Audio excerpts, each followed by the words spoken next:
روزانہ 100 مرتبہ درود پاک پڑھن والے نو اللہ فضیلت کی عطا کردا ہے، 2 اکھاں دے درمیان لکھ دتا جاندا ہے کہ بندہ منافقت دی بیماری تو بھی آزاد ہے اور جہنم دی اگ تو بھی آزاد ہے۔ اگر کیلکولیٹر کیتا جائے تے درود پاک 100 مرتبہ پڑھن تے ٹائم لگدا ہے کوئی تقریباً 4 تو 5 منٹ ہے، زیادہ کر لو تے 7-8 منٹ لگن گے۔ یہ 7-8 منٹ 24 گھنٹے وچوں بندہ کڈ کے تے 100 مرتبہ درود پڑھے تے 2 انعام کیڈے وڈے عطا کیتے جان گے کہ منافقت دی بیماری تو بھی آزاد، جہنم دی آگ تو بھی آزاد ہے۔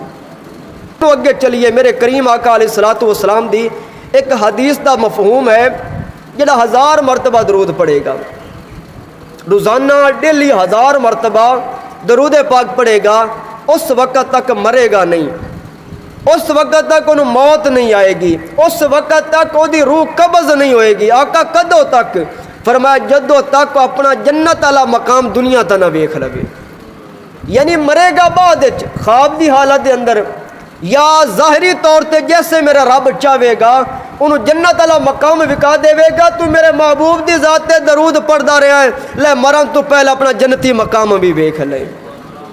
ایسی فضیلت ہے، اللہ سارے نوں درود پاک پڑھن دی توفیق نصیب فرمائے۔